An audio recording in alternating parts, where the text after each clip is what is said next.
بسم اللہ الرحمن الرحیم۔ السلام علیکم دوستو، دنیا بھر کی خبروں میں آج آپ سنیں گے، لیکن اس سے پہلے اگر ہو سکے تو لائک اور سبسکرائب کا بٹن ضرور دبا لیں۔ شکریہ۔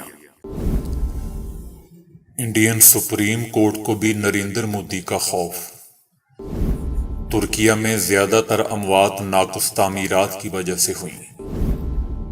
پاکستان بھارت کی حکمت عملی سے بہت کچھ سیکھ سکتا ہے۔ ان پڑھ انڈین وزیروں کی وجہ سے 1 لاکھ مسلمان لڑکیوں نے سرکاری کالج چھوڑ دیے۔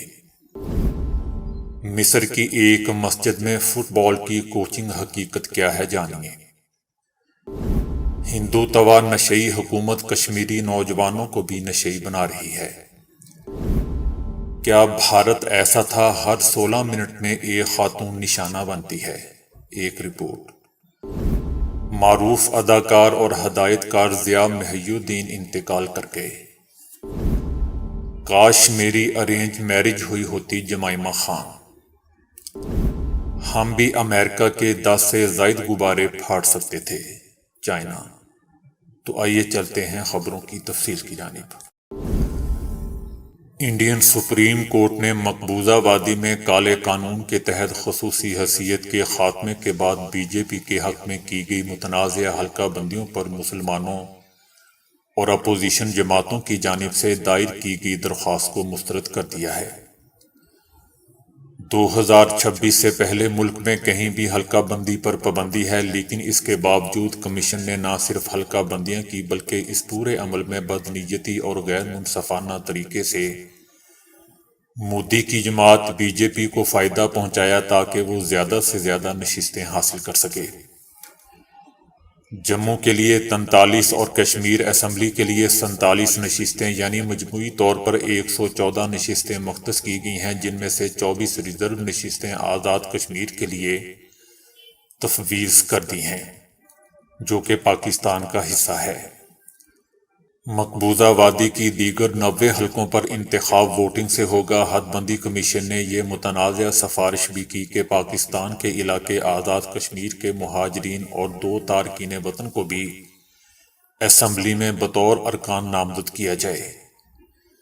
سپریم کورٹ میں درخواست گزاروں نے اس عمل کو سراسر غیر آئینی قرار دیتے ہوئے موقف اختیار کیا تھا کہ آرٹیکل 370 کی منسوخی کے بعد ملک بھر میں حلقہ بندیاں 1971 کی مردم شماری کی بنیاد پر طے کی گئی تھی، جس کے تحت 2026 تک مردم شماری تک کوئی تبدیلی نہیں کی جا سکتی، جس پر سپریم کورٹ نے جموں اور کشمیر میں حلقہ بندیوں کے خلاف مسلمانوں کی درخواست کو مسترد کر دیا۔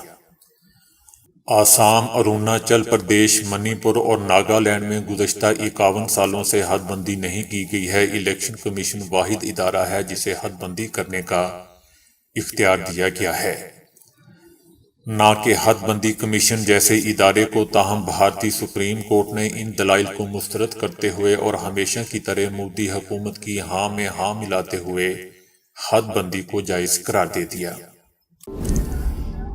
تازہ ترین سرکاری اعداد و شمار کے مطابق ترکیہ اور شام میں تباہ کن زلزلے سے مرنے والوں کی تعداد 34,000 سے زیادہ ہو گئی ہے۔ ترکی کے سرکاری ٹی آر ٹی چینل نے ڈیزاسٹر مینجمنٹ کے حوالے سے بتایا کہ 1,47,934 افراد کو محفوظ مقامات پر منتقل کیا گیا ہے۔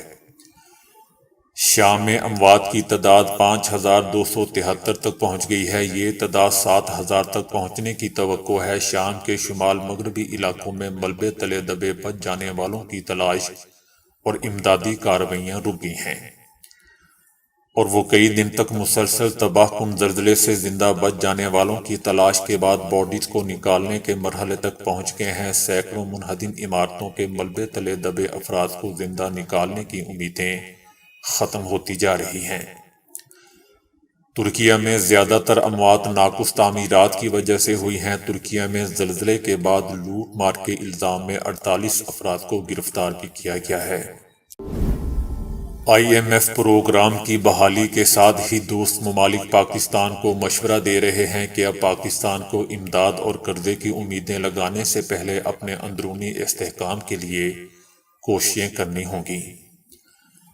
اگر اندرونی استحکام کو ممکن نہیں بنایا جاتا تو پھر پاکستان کو مزید قرضے اور امداد دینے کا آخر فائدہ کیا ہے؟ سب سے اہم سوال دوستو یہ ہے کہ کیا پاکستان اپنے اندرونی مسائل پر قابو پا سکتا ہے؟ اصلاحات لانے میں اس حکومت کی ہچکچاہٹ بھی گزشتہ حکومتوں جیسی ہی ہے۔ اصلاحات لانا سخت فیصلہ ہوگا اور اس کی بھاری قیمت بھی چکانی ہوگی۔ وقتی طور پر ان سے ملک کے متعدد شعبوں میں مشکلات کا سامنا ہوگا۔ حکومتیں اپنے ووٹرز اور عوامی مقبولیت کھو جانے کے ڈر سے یہ قیمت ادا کرنے میں ہچکچاہٹ کا شکار ہیں۔ گزشتہ حکومتیں اصلاحات لانے سے کتراتی رہی ہیں، جس کی وجہ سے معاملات مزید خراب ہوتے گئے۔ یہی وجہ ہے کہ اب بڑے پیمانے پر اصلاحات کی ضرورت ہے۔ کیا کوئی حکومت اصلاحات لانے کے لیے سیاسی قیمت ادا کر سکتی ہے؟ کیا حکومت اور حزب اختلاف اصلاحات کے لیے ایک صفحے پر آ سکیں گے؟ یہ دونوں منظرنامے ہی ناممکن نظر آ رہے ہیں۔ امکان یہی ہے کہ موجودہ حکومت IMF پروگرام کی بحالی کے لیے کم از کم اقدامات کرے گی تاکہ ایک بار پھر وہ دوست ممالک سے امداد لے سکے۔ پھر کچھ ٹائم کے لیے یہ تمام مسائل ٹل تو جائیں گے، لیکن اگلی حکومت کے لیے یہ پھر گلے کا توق بن جائیں گے۔ حقیقت دوستو یہ ہے کہ مسائل کا یہ دلدل مزید گہرا ہوتا جائے گا، لیکن شاید حکومت وقت اس حقیقت کو سمجھنے سے قاصر ہے اور ہم اپنی زندگی یوں ہی بحران کی صورتحال میں گزارنے پر مجبور رہیں گے۔ پاکستان میں شاید ہی ایسا کوئی محکمہ ہو جہاں اصلاحات کی ضرورت نہ ہو۔ تصور کریں کہ اگر یہ اصلاحات ترتیب دے دی جاتی ہیں تو کیا ہماری بیوروکریسی میں ایسی اہلیت موجود ہے کہ وہ ان اصلاحات پر عمل درآمد کو یقینی بنا سکے؟ یہ ایک اہم سوال ہے۔ پاکستان میں بیوروکریسی کے معیار کے حوالے سے سنگین خدشات موجود ہیں۔ یہی وجہ ہے کہ ان اصلاحات کا نفاذ آسان عمل نہیں ہوگا۔ 1980 سے 1990 کی دہائی میں بھارت کی معیشت بھی سنگین مسائل کا سامنا کر رہی تھی۔ بھارت کو اس وقت جن مسائل کا سامنا تھا ان میں بیشتر کا آج ہم خود شکار ہیں۔ بھارت نے اصلاحات کے ذریعے انہیں حل کیا، لیکن اصلاحات سے پہلے انہوں نے جو تیاریاں کی وہ کافی متاثر کن تھی۔ بھارت نے بڑی اقتصادی اصلاحات سے پہلے شعبہ جات پر کام کیا۔ ایسا کرنے سے معیشت نے اصلاحات پر اپنا رد عمل بھی تیزی سے دیا۔ ہم بھارت کی اس حکمت عملی سے بہت کچھ سیکھ سکتے ہیں۔ اگر اصلاحات نہیں کریں گے تو پاکستان کے لیے آئندہ چند سال ہرگز آسان نہیں ہوں گے۔ قوی امکان یہی ہے کہ ہم اقتصادی بحران کی لپیٹ میں ہی رہیں گے۔ کرناٹک میں حجاب پر پابندی کے باعث 1 لاکھ مسلمان لڑکیوں نے سرکاری کالج چھوڑ دیے ہیں۔ بھارت میں کمیونسٹ پارٹی آف انڈیا کے رہنما جان برٹاس نے پارلیمنٹ کے ایوان میں حجاب کا مسئلہ اٹھاتے ہوئے کہا ہے کہ کرناٹک کے تعلیمی اداروں میں حجاب پہننے پر متنازع پابندی کے بعد ریاست میں 1 لاکھ سے زیادہ مسلم طالبات نے سرکاری کالجوں سے تعلیم حاصل کرنا چھوڑ دی ہے۔ جان برٹاس انڈین یونین مسلم لیگ کے عبدالوہاب کی طرف سے پیش کردہ پرائیویٹ ممبر ریزولوشن پر بحث میں حصہ لے رہے تھے، جس میں حکومت کی سفارشات پر عمل درآمد کرنے کا مطالبہ کیا گیا۔ برٹاس نے افسوس کا اظہار کیا کہ وہاب کی قرارداد میں مسلمانوں کے خلاف ہونے والے معاملات کو اجاگر کرنے میں وضاحت نہیں کی گئی ہے۔ کرناٹک میں حجاب پر پابندی کا حوالہ دیتے ہوئے انہوں نے کہا کہ صرف کرناٹک میں 1 لاکھ سے زیادہ مسلم لڑکیاں سرکاری کالجوں سے پیچھے ہٹ گئی ہیں۔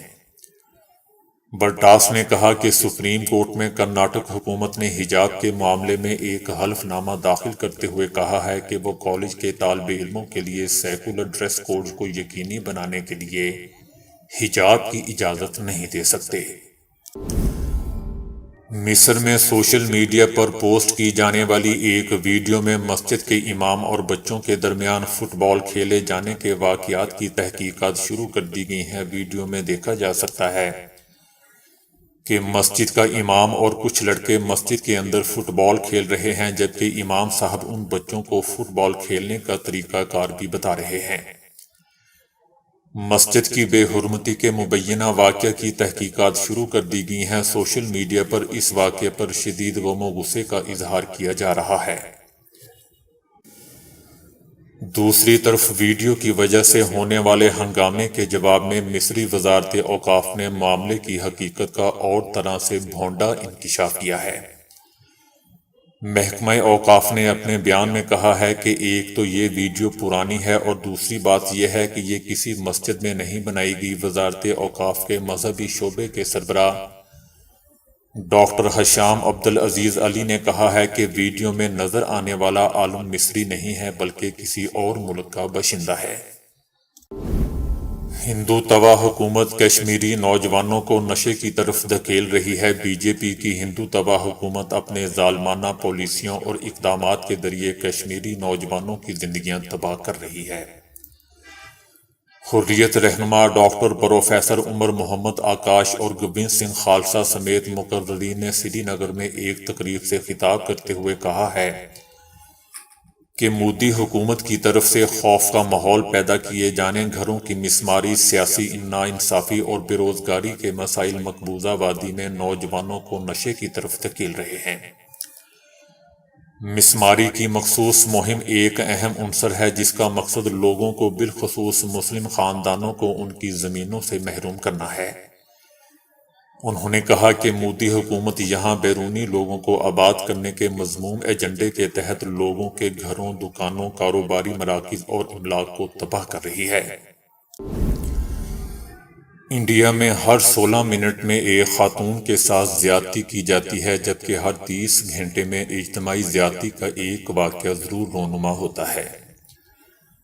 خواتین کے دن پر شائع ہونے والی ایک انٹرنیشنل رپورٹ میں کہا گیا ہے کہ بھارت دنیا میں خواتین کے لیے بدترین جگہ ہے، جہاں ایک گائے کا تو تحفظ کیا جاتا ہے لیکن خواتین محفوظ نہیں ہے۔ بھارت میں خواتین کو عام طور پر دوسرے درجے کا شہری سمجھا جاتا ہے، جبکہ اقلیتوں بشمول مسلمان، دلت اور عیسائی خواتین ذہنی طور پر انتہائی ذہنی دباؤ اور ذلت کا شکار ہوتی ہیں۔ نئی دہلی سب سے زیادہ غیر محفوظ شہروں میں سے ایک ہے۔ یو پی سے لے کر راجستھان اور کیرالہ سے لے کر مدھیہ پردیش تک میں ملک بھر کے مجموعی کیسز میں سے 2/3 سے زیادہ رپورٹ ہوئے ہیں جبکہ کولکتہ میں سب سے کم واقعات رپورٹ ہوئے۔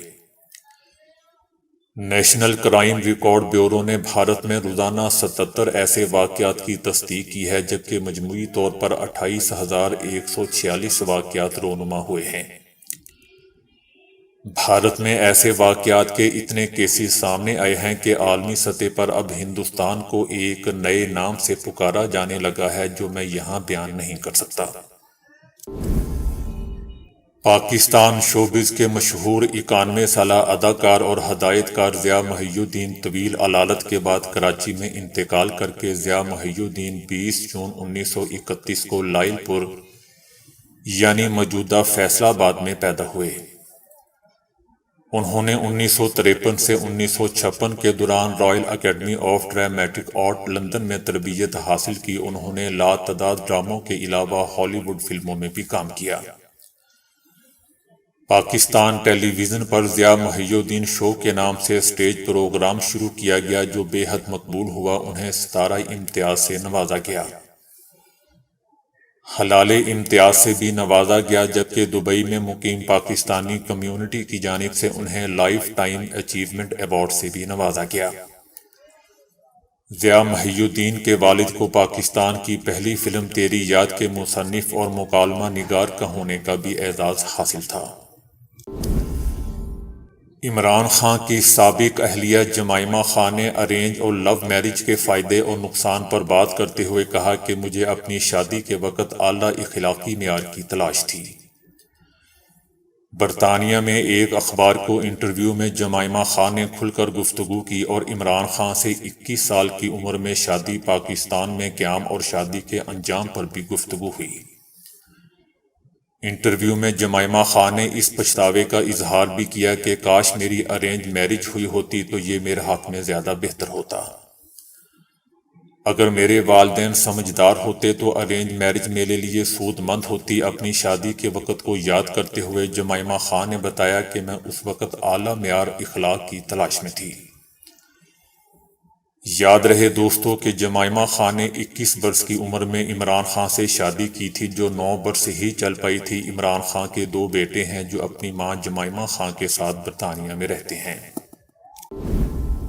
چائنا نے الزام عائد کیا ہے کہ امریکہ نے فضائی حدود کی خلاف ورزی کرتے ہوئے گزشتہ 1 سال کے دوران 10 سے زائد غبارے بھیج کر ان کی قومی سلامتی کو خطرے میں ڈالا، لیکن ہمارا رد عمل ذمہ دارانہ اور پیشہ ورانہ تھا۔ چائنا نے غباروں سے متعلق مزید وضاحت نہیں دی کہ یہ کس نوعیت کے تھے اور کن مقاصد کے لیے بھیجے گئے تھے، اور کیا چائنا نے سفارتی سطح پر اس پر آواز اٹھائی تھی۔ تاحال امریکہ کی جانب سے چائنا کے اس الزام پر ابھی کوئی رد عمل سامنے نہیں آیا۔